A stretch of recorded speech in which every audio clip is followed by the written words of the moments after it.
You're listening to an Airwave Media Podcast. Hi, everyone. Today I'm sharing a new podcast in my feed, but this isn't the usual cross-promotion. This is a new project I've been working on for quite a bit, and I'm finally now launching. It's called Fun Facts Daily, and it's exactly what the name suggests. Every Monday through Friday on Fun Facts Daily, I'll be sharing 5 fun facts, a word of the day, and practical tips, all related to a single topic in about 10 minutes. I'll still be bringing you episodes of Who Arted on Mondays and Fridays, but I wanted to create another show because there's a whole lot of amazing stuff to learn beyond the art world.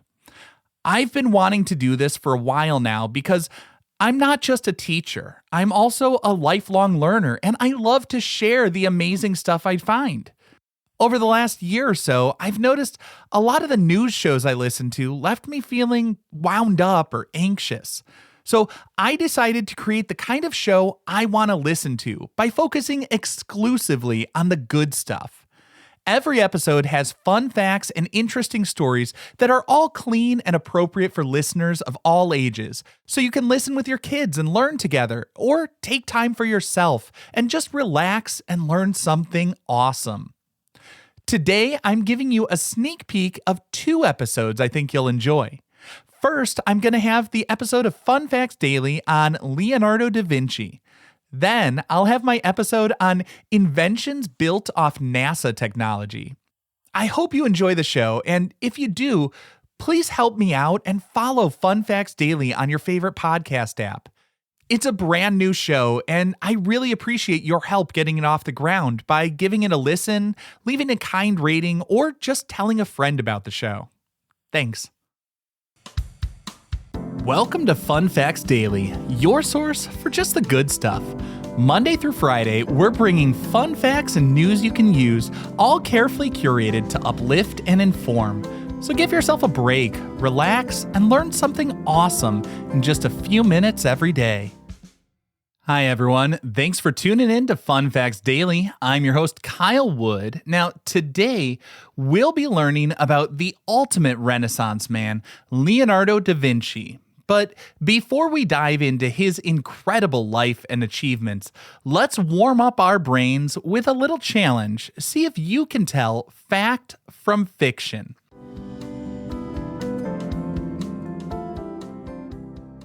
Consider this.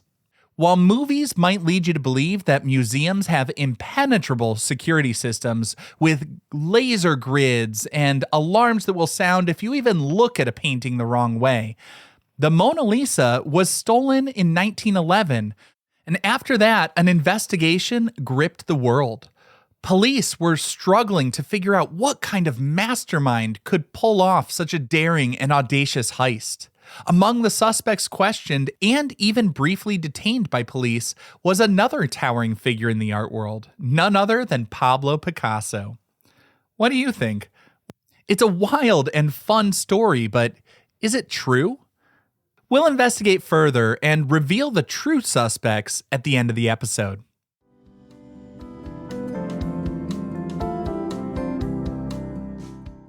Now for our word of the day. Our word for today is polymath.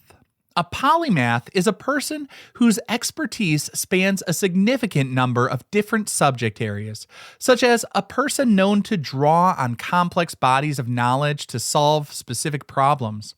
Leonardo da Vinci is perhaps one of the most famous examples of a polymath in history, excelling not just in painting, but also in sculpture, architecture, music, science, mathematics, engineering, invention, anatomy, geology, cartography, botany, writing, and history. The word polymath comes from the Greek words poly, meaning many, and manthanion, meaning to learn.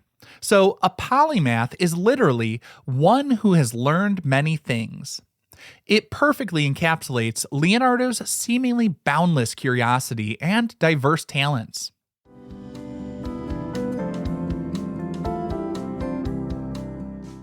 Now for today's High Five, our top 5 fun facts about Leonardo da Vinci. Number 1, Leonardo likely never ate meat and was a passionate advocate for animals. While vegetarianism wasn't common in 15th century Italy, evidence suggests Leonardo abstained from eating meat. Contemporaries noted his love for animals, and one account describes him buying caged birds from merchants just to set them free. His notebooks contain remarks questioning humanity's right to kill animals for food, aligning with a philosophy valuing all living creatures. This compassion extended beyond his diet. His anatomical studies included animals, but always with profound respect. He saw the interconnectedness of life and nature, a perspective reflected both in his scientific inquiries and his gentle approach to the animal kingdom, setting him apart from most of his contemporaries. Number 2, he wrote most of his personal notes using mirror writing.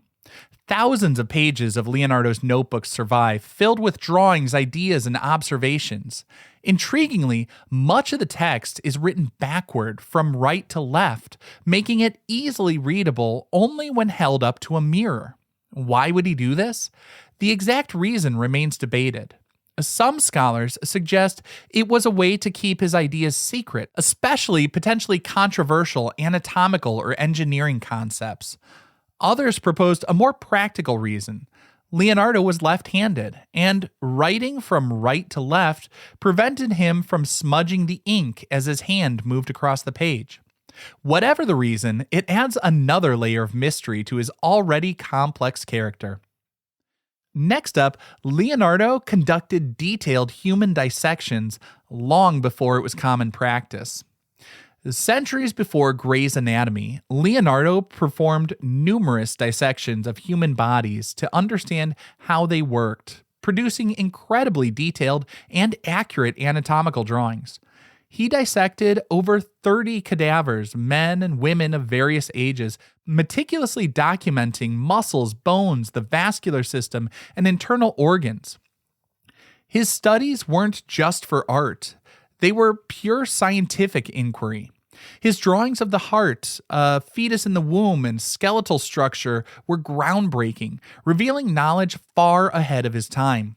However, because his notebooks weren't published, much of this anatomical knowledge wasn't widely known until centuries later.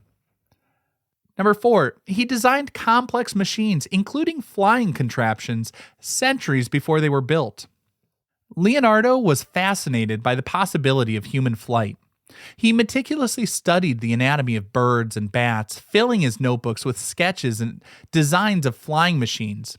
These included ornithopters, flying machines that fly by flapping wings like a bird, and even a primitive helicopter propelled by a so-called aerial screw. While the materials and power sources needed to make these designs work didn't exist in his time, his understanding of aerodynamics and mechanics was extraordinary. His inventions weren't limited to flight.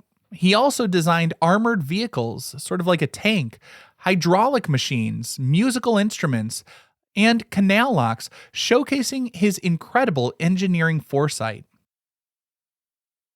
And our 5th and final fun fact for today, Leonardo didn't have a traditional surname. Da Vinci simply means from Vinci. Unlike many prominent figures, Leonardo didn't come from a family with an established surname. He was born out of wedlock to Ser Piero, a notary, and a peasant woman named Caterina in the Tuscan town of Vinci, or near it. Da Vinci simply signifies his place of origin. In his time, he would have typically been referred to just as Leonardo. This naming convention was common for artists and artisans. While we know him as Leonardo da Vinci today, it's a reminder of his relatively humble beginnings outside the established Florentine elite, making his rise to universal acclaim even more remarkable.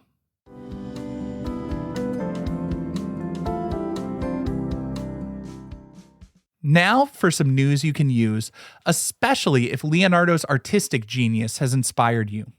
Want to improve your drawing accuracy? Try the grid method. This technique has been used by artists for centuries in various forms to create accurate reproductions or enlargements of images. You start by drawing a grid of evenly spaced horizontal and vertical lines over your reference picture. Then you draw a grid with the same number of squares, but potentially larger or smaller, onto your drawing paper.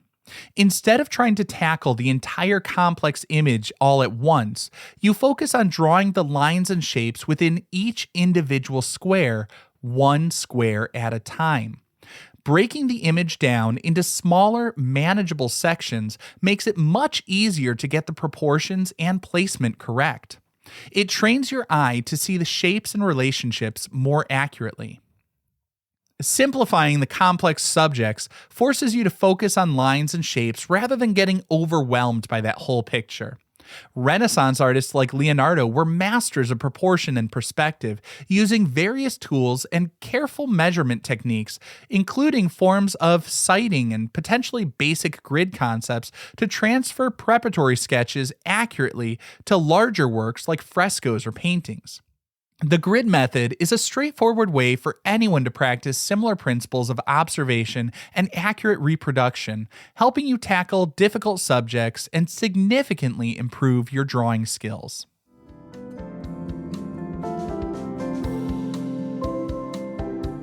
Now for the moment you've been waiting for. Earlier, I asked, do you think Pablo Picasso was arrested as a suspect in the theft of the Mona Lisa? Believe it or not, that is an actual fact. Here's the story.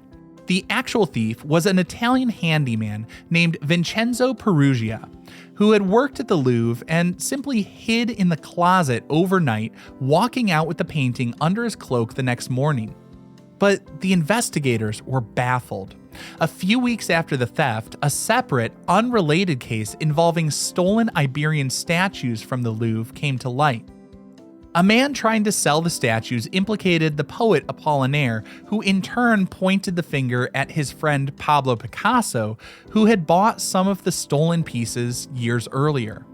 Both Apollinaire and Picasso were brought in for questioning regarding the statues. Because the police were desperate for leads on the Mona Lisa, and these two prominent figures were suddenly embroiled in a Louvre theft case, albeit a different one, they were briefly considered suspects in the Mona Lisa disappearance as well. Picasso was indeed questioned and greatly frightened by the ordeal, though both were quickly cleared of involvement in the painting's theft. Peruggia kept the Mona Lisa for 2 years before being caught trying to sell it in Florence. So, while Picasso wasn't the main suspect and was involved due to a different crime, he was questioned and briefly suspected in connection with the missing masterpiece. Now, I hope you enjoyed this episode learning about the incredible Leonardo da Vinci, and be sure to tune in tomorrow for even more fun facts.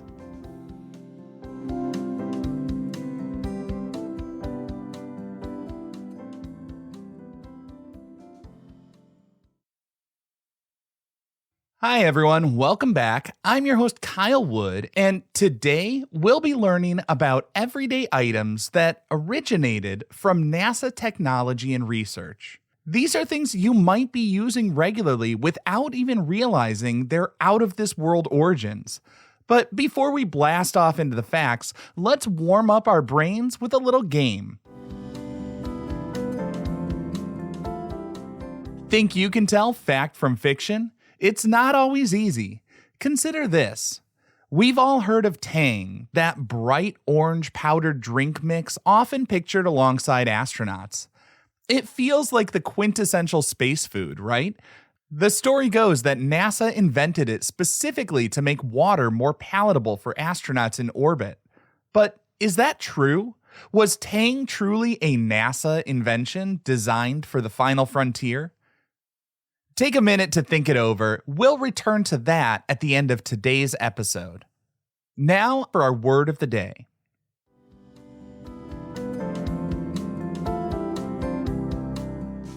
The word for today is spin-off. In the context of technology and innovation, particularly regarding organizations like NASA, a spin-off refers to a product, technology, service, or even a company that has been developed using technology, research, or resources originally created for a different primary purpose. So, NASA might develop a new material for a spacecraft heat shield, but later that same material technology is adapted or spun off into cookware or insulation for buildings. NASA actively promotes this through the Technology Transfer Program, encouraging the commercial use of its innovations. So, when we talk about NASA spin-offs today, we mean technologies that started with space exploration in mind, but found new life right here on Earth in everyday applications. It's a fantastic way that investment in space exploration directly benefits our daily lives.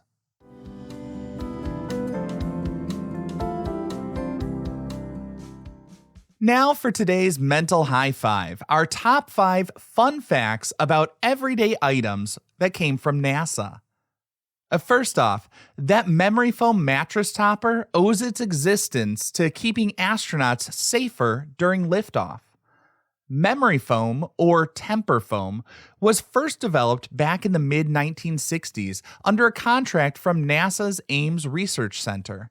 The goal wasn't initially for comfy beds, but to improve seat cushioning and crash protection for airline pilots and, crucially, for astronauts during the intense G-forces experienced during launch and re-entry. The material needed to absorb shock and distribute weight and pressure evenly.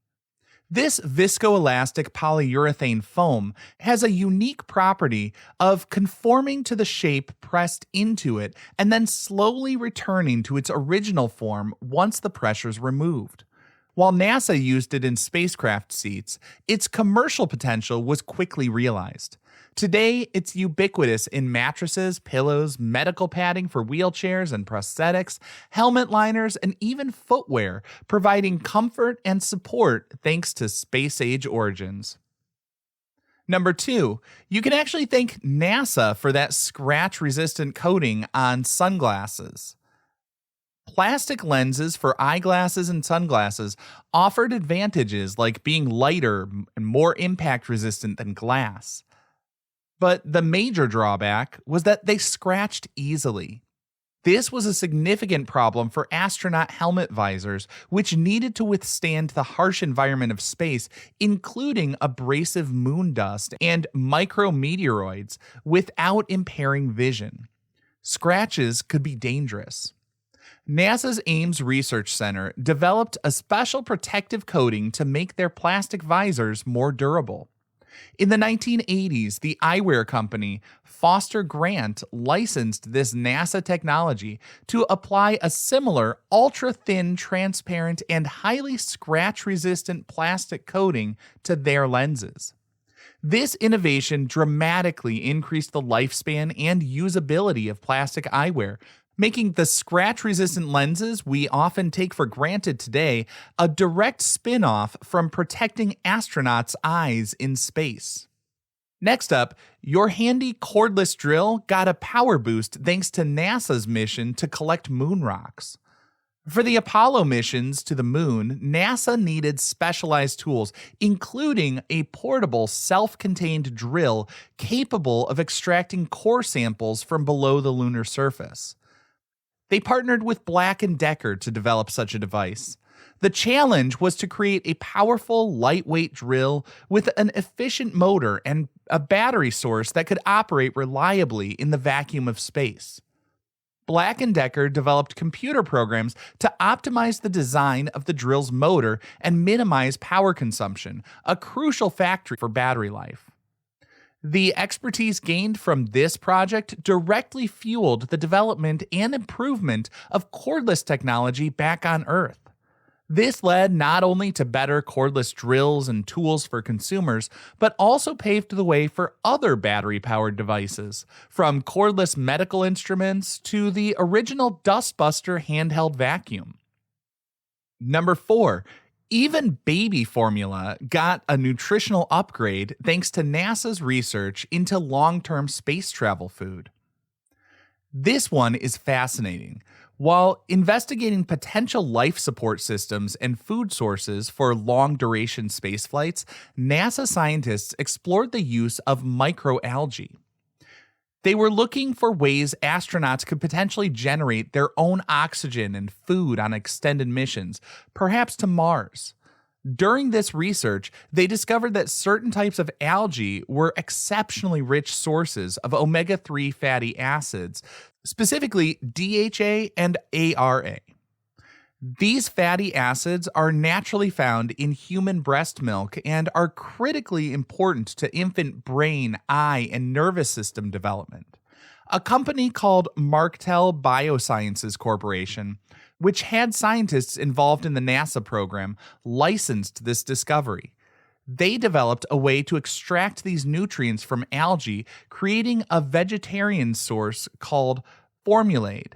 This enrichment is now added to the vast majority of infant formulas sold in the US and many other countries, boosting infant nutrition worldwide thanks to research aimed at feeding astronauts far from home. Starting to see how NASA has helped not only explore space, but also built the world as we know it today? We're not even done yet. Next up, it's hard to picture our world without cell phone cameras, but that technology had to come from somewhere. You guessed it, our fifth and final fun fact for today: the stunning photos on your smartphone and even life-saving medical images share roots in NASA's quest to see the moon and stars more clearly. Let's start with your cell phone camera. In the 1990s, NASA's Jet Propulsion Laboratory was working to create smaller, lighter, more energy-efficient cameras for interplanetary missions. A team led by scientist Eric Fossum pioneered the CMOS active pixel sensor. Unlike older CCD sensors, CMOS or CMOS sensors integrate multiple functions into the chip itself, drastically reducing size, power consumption, and cost. This breakthrough didn't just make space cameras better, it paved the way for the tiny, high-resolution digital cameras now ubiquitous in smartphones, webcams, and countless other devices. But NASA's impact on imaging goes even further. During the 1960s Apollo missions, NASA needed ways to improve their faint, noisy images being sent back from the moon. The Jet Propulsion Lab developed sophisticated digital image processing techniques, computer algorithms to enhance contrast, sharpen lines, and reduce distortions, turning fuzzy signals into clear pictures. This work, manipulating digital signals and reconstructing images, provided the foundation for later medical imaging like CAT scans and MRIs. These life-saving tools rely on similar principles of using computers to process sensor data and create detailed views inside the human body.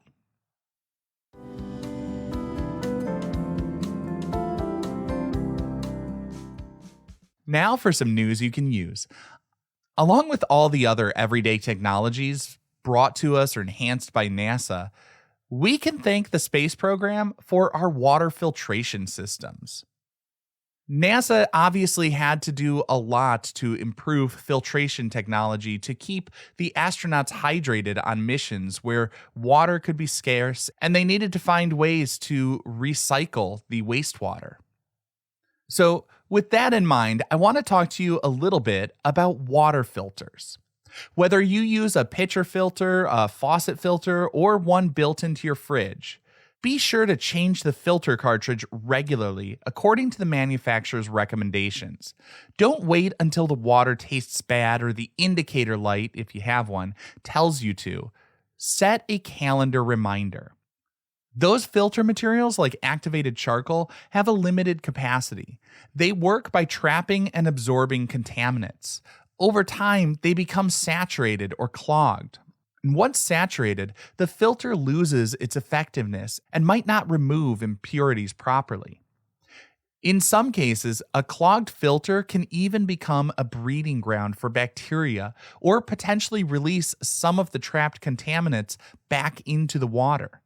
Following the replacement schedule ensures your filter is always working optimally to provide the cleanest, safest water possible, just like the astronauts needed.